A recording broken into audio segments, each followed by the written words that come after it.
During my childhood, my family was like a drop of water in a vast river, never remaining in one location for too long. We settled in Rhode Island when I was 8, and there I remained until I went to college in Colorado Springs. Most of my memories are rooted in Rhode Island, but there are fragments in the attic of my brain which belong to the various homes we had lived in when I was much younger. Most of these memories were unclear and pointless, chasing after another boy in the backyard of a house in North Carolina, trying to build a raft to float on the creek behind the apartment we rented in Pennsylvania, and so on. But there is one set of memories which remains as clear as glass, as though they were just made yesterday. I often wonder whether these memories are simply lucid dreams produced by a long sickness I experienced in that spring. But in my heart, I know they are real. We were living in a house just outside the bustling metropolis of New Vineyard, Maine, population 643. It was a large structure, especially for a family of 3. There were a number of rooms that I didn't see for the 5 months we resided there.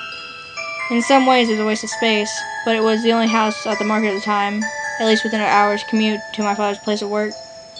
The day of my 5th birthday, attended by my parents alone, I came down with a fever. The doctor said I had mononucleosis, which meant no rough play and more fever for at least another 3 weeks.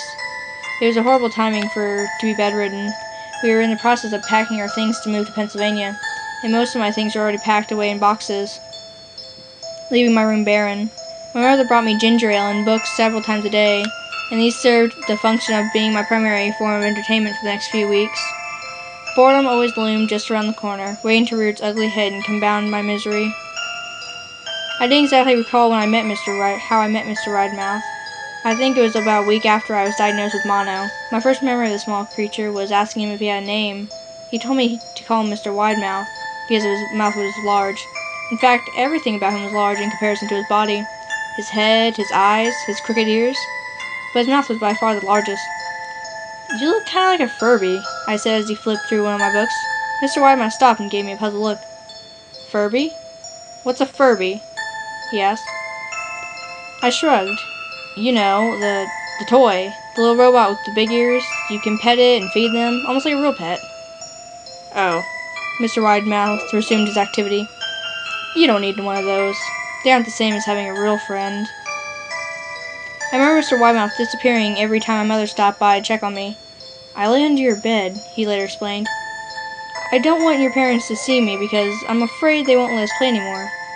We didn't do much during those first few days. Mr. Widemouth just looked at my books, fascinated by the stories and pictures they contained. The 3rd or 4th morning after I met him, he greeted me with a large smile on his face. "I have a new game we can play," he said. "We have to wait until after your mother comes to check on you, because she can't see us play it. It's a secret game." After my mother delivered more books and soda at the usual time, Mr. Widemouth slipped out from under the bed and tugged at my hand. "We have to go to the room at the end of the hallway," he said. I objected at first, as my parents had forbidden me to leave my bed without their permission, but Mr. Widemouth persisted until I gave in.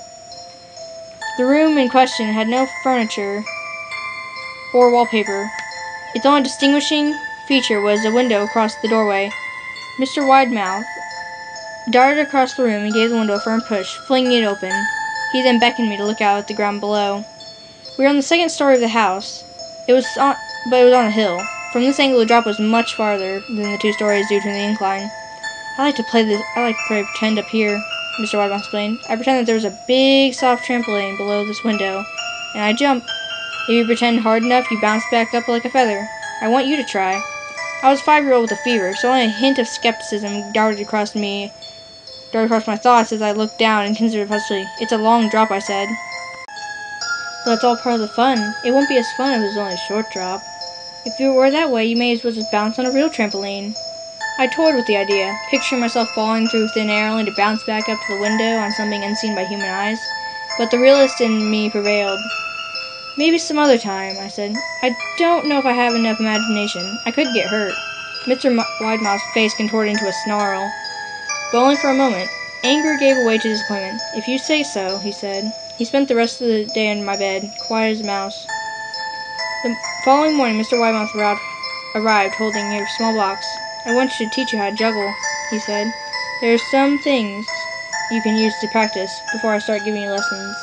I looked in the box. It was full of knives. "My parents will kill me!" I shouted, horrified that Mr. Widemouth had brought knives into my room. objects that my parents would never allow me to touch. I'll be spanked and grounded for a year. Mr. Widemouth frowned. It's fun to juggle these. I want you to try it. I pushed the box away. I can't. I'll get in trouble. Knives aren't safe to just throw in the air. Mr. Widemouth's frown deepened into a scowl. He took the box of knives and slid under my bed, remaining there for the rest of the day. I began to wonder how often he was under me. I started having trouble sleeping after that. Mr. Widemouth often woke me up at night, saying he put a real trampoline under the window, a big one that I couldn't see in the dark. I always declined and tried to go back to bed to sleep. But Mr. Widemouth persists. Sometimes he stayed by my side until early in the morning, encouraging me to jump. He wasn't so fun to play with anymore. My mother came to me one morning and told me I had permission to walk around outside. She thought the fresh air would be good for me, especially after being confined in my room for so long. Ecstatic, I put on my sneakers and trotted out to the back porch, yearning for the feel of the sun on my face. Mr. Widemouth was waiting for me. I have something you want to see, he said. I must have given him a weird look because he then said, It's safe, I promise. I followed him to the beginning of a deer trail which ran through the woods behind the house. This is an important path, he explained.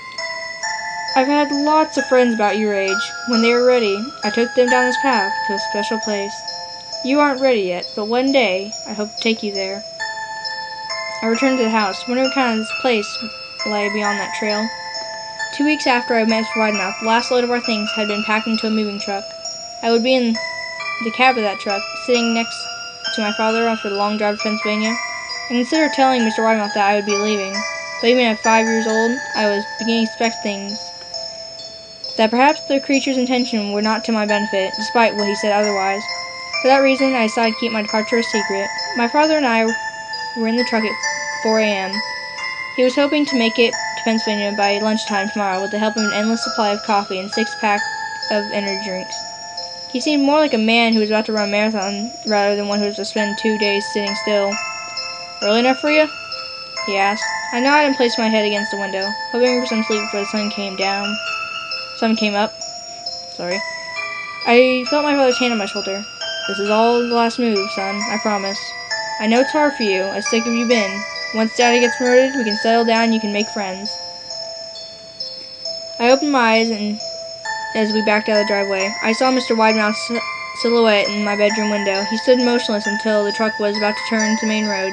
He gave a pitiful little wave goodbye, steak knife in hand. I didn't wave back. Years later, I returned to the new vineyard. The piece of land our house stood upon was empty except for the foundation, as the house burned down a few years after my family left. Out of curiosity, I followed the deer trail that Mr. Widemouth had shown me. Part of me expected him to jump out behind a tree and scare the living bejesus out of me, but I felt Mr. Widemouth gone, somehow tied to the house that no longer existed. The trail ended at the new Vineyard Memorial Cemetery. I noticed that many of the tombstones belonged to children.